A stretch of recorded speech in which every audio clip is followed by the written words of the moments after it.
Hello, everybody. Good day. Hey, the sun is shining, the birds are singing, and the world is still turning. And even though there are some bad things going on right now, I always try to focus on the positive. Or else, what's the point of even being here, right? So I hope everybody can find something to hold on to and appreciate right now. Like mothers.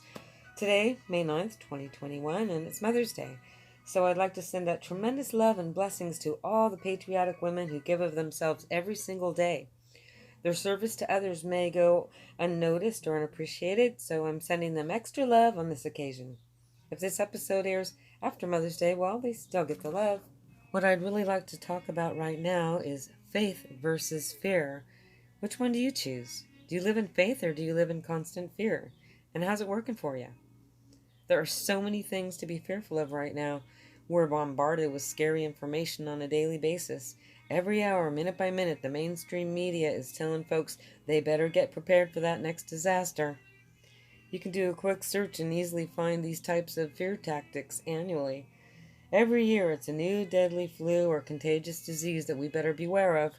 Whether it's killer bees, infected mosquitoes, or some other nonsense that they conjure up, it's all to keep you distracted, and they're usually proven wrong.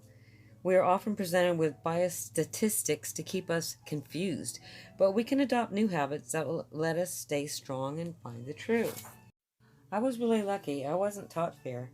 I was raised without any type of religious training, but I always sought out the spiritual things in life. I just had a deep love in my heart. It was unexplainable, except I knew it was from God. I went to a Christian church on my own as a teenager, and I found some wonderful people. They actually walked the walk, not just talked the talk. They were usually kind to everyone and not the judgmental type who gave Christianity a bad name. They had true faith, and it was sort of infectious. Over the years, I spent a lot of time reading numerous books, including the Bible, to find the answers to a lot of my questions. I always had a deep calling to be a good person and just thought it was the right thing to do. This felt like the way to live a good life and be happy. Living in faith and learning to not be overwhelmed by fear can take a while. So, it's worked for me and I've had a great life so far. And it seems as though fearful people are usually not very open or willing to share. I've never been an anxious, worried person per se. I constantly felt protected. I had God and angels around me, so if I did become nervous or scared, I'd just call on them. No one ever told me to do this, I just kind of knew it was the right thing to do. I started thinking that when I was anxious or worried, it was an insult to God. Now, this is, of course, only my opinion. However, it's always helped me to keep calm and in control of my emotions. Whenever something bad or negative happens, I try to remember this. I remind myself, if you have an excellent Father who always comes through for you, keeps his word and loves you unconditionally, isn't it easy to believe him if he tells you to relax and just trust him? Those words can really work wonders to relieve any stress, especially if you really know he's got your back.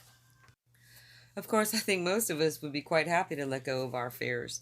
Getting assurance and support can give us confidence to be brave, and that helps us to move forward.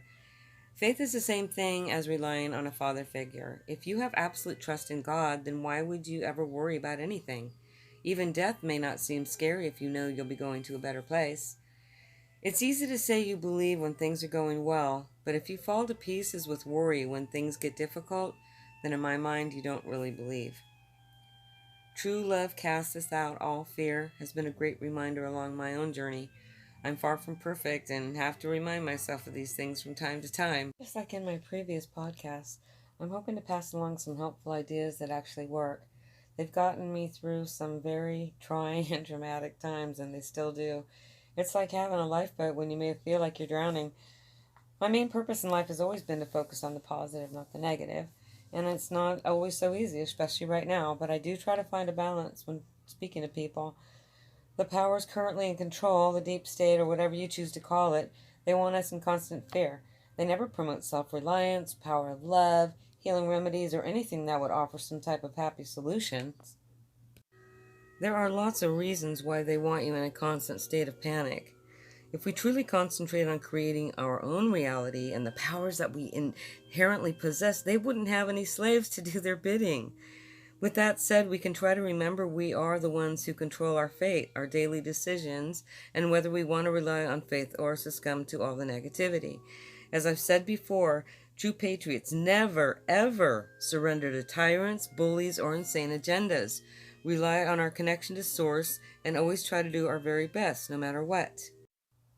Every episode, I try to present some uplifting and powerful quotes for you to think about. This week's selections are in alignment with the beliefs we've talked about before. Number 1, if I do not go within, I go without. Prayer and meditation can give us the tools we need to resolve all of our problems or conflicts. I really wish more people were aware of this and could connect to their higher power. It's much better to have faith than feel as though you have no control over life. There are so many self-help books, audiobooks, and videos available today. They can provide an easy way to learn about these principles. The great thing is most of these remedies can be found online at no cost. I often tell people to try and find something that works for them. You can play an audio or video in the background even while you're working. The subconscious mind will absorb it all even if you're not paying direct attention.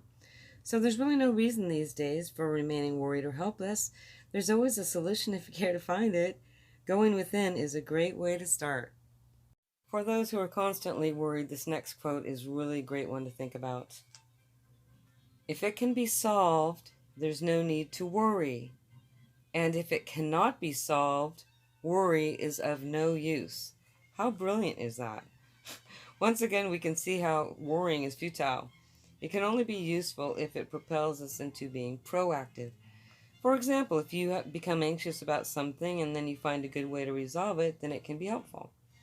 If you remain frozen in fear, you only make matters worse.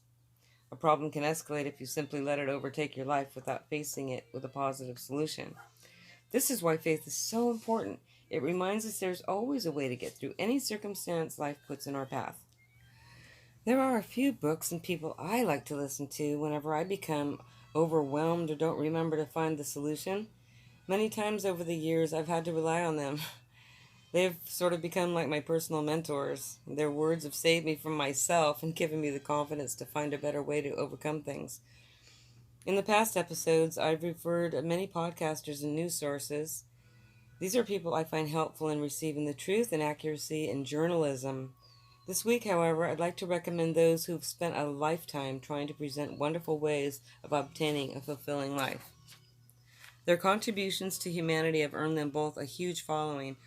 I consider them true national heroes who have dedicated their lives to helping the masses. I appreciate them so much and would encourage you to perhaps check them out.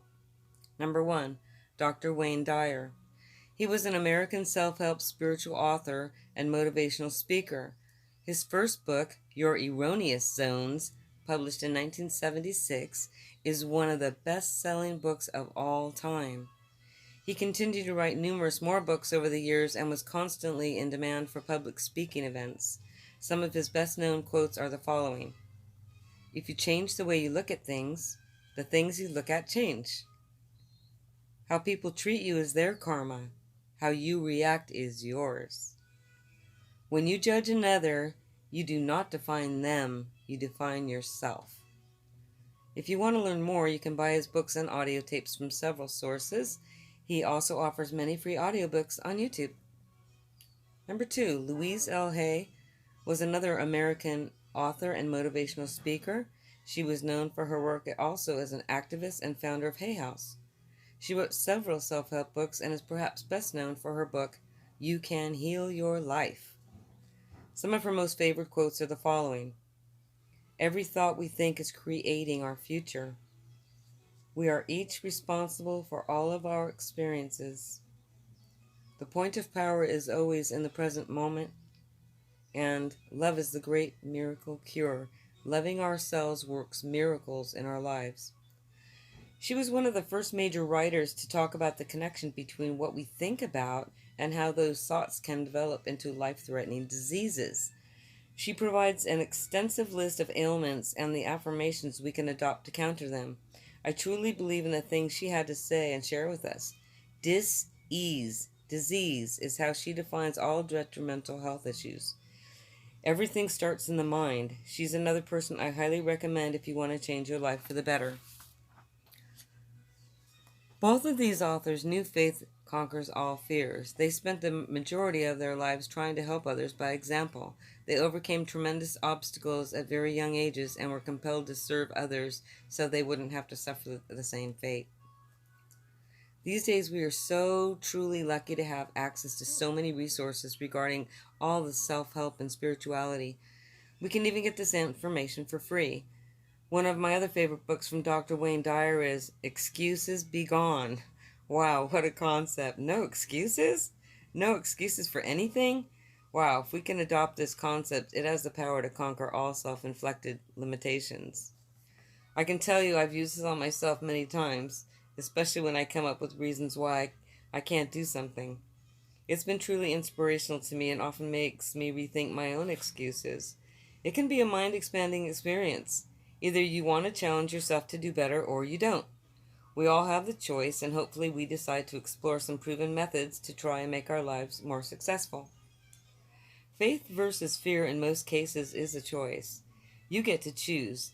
But how's it working for you? I tend to go for the data I've seen work and take good advice when it's offered. I'll choose happiness over being miserable every time. If someone tells me there is no hope, I'll tell them they haven't exhausted all the possibilities. I will always see the glass as half full and refuse to be told otherwise. I'm not the type of person who would wake up all rosy eyed and cheerful. I didn't wake up excited proclaiming how wonderful the day was. I had to work on this type of behavior.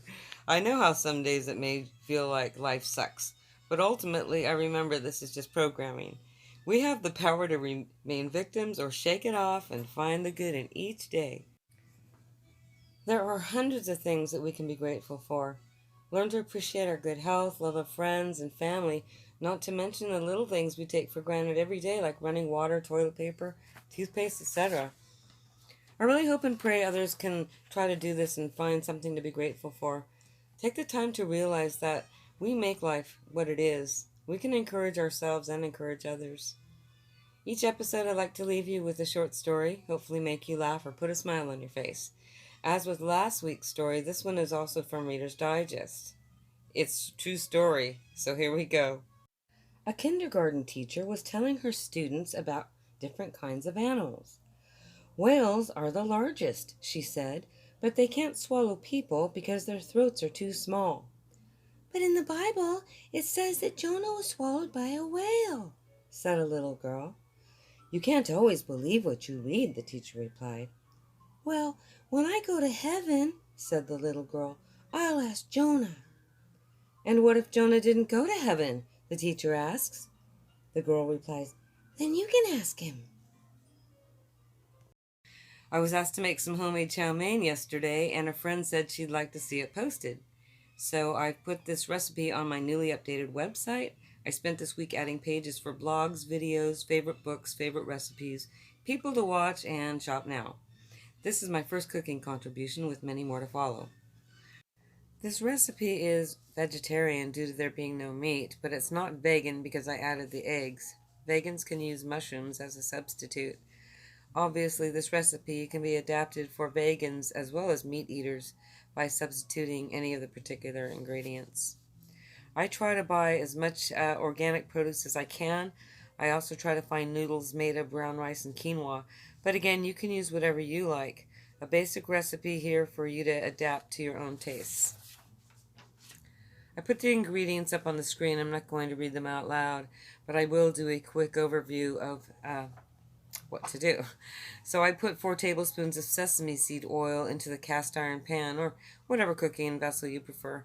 I chop up all of the vegetables and then I put them in the simmering oil all at one time.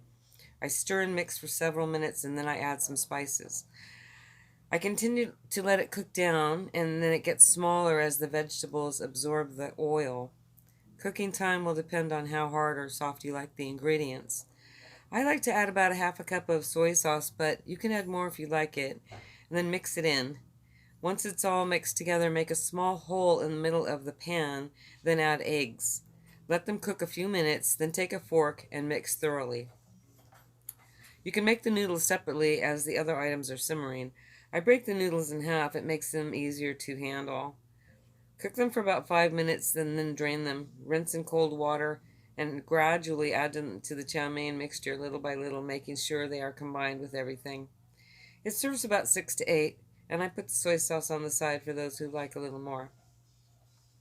Well, folks, I'm about to sign off for now, but I'm truly wishing you a wonderful week filled with many blessings. And if you liked the show today, I'd really appreciate it if you could like, share, and or subscribe. And please feel free to leave a comment or suggestion. If you have a show you'd like me to support, leave a link for me as a comment or visit my website.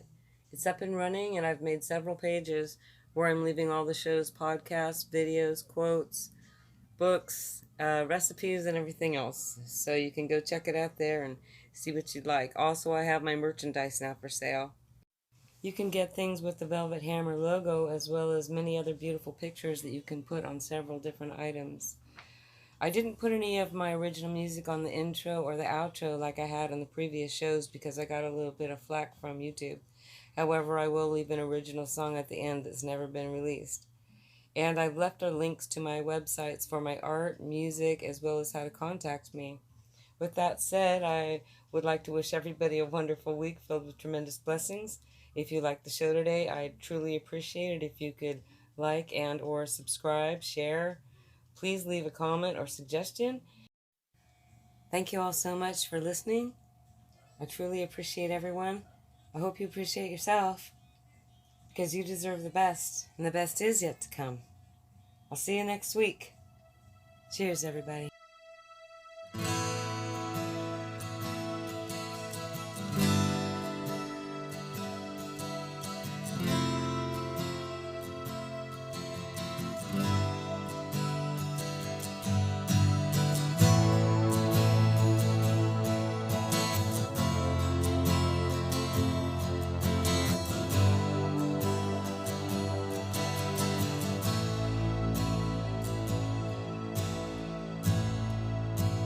Time is eternal, you'll be eternally mine. I never tied you down, I found what I never thought I'd find. Holding light up to the hopeless, faces pressed against the glass. Not finding anyone home, not finding a love that will last. Too many bridges we burned, too many hearts that cry. So much we thought we'd learn, so many truths to find.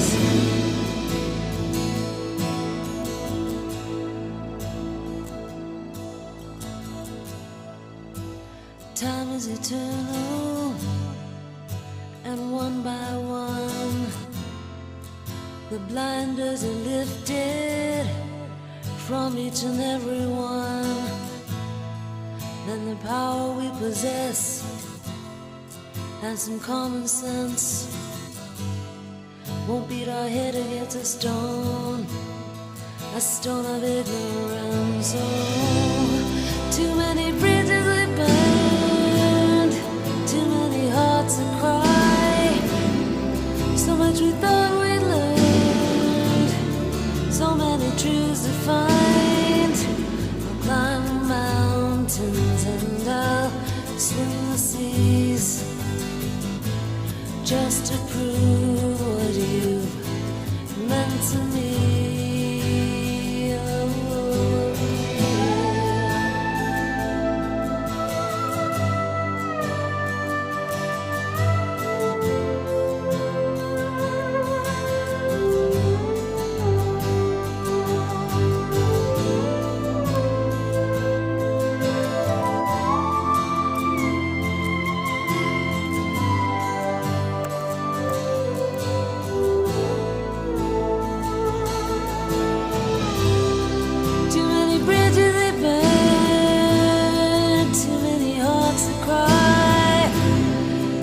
We thought we'd learn, so many truths to find.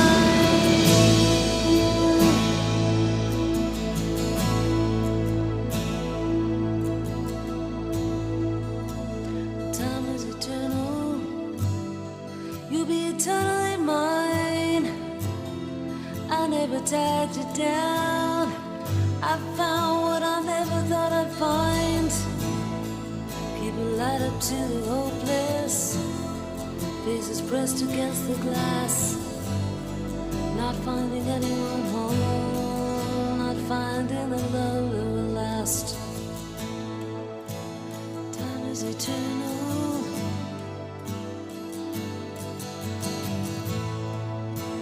Time is eternal. You'll be eternally mine.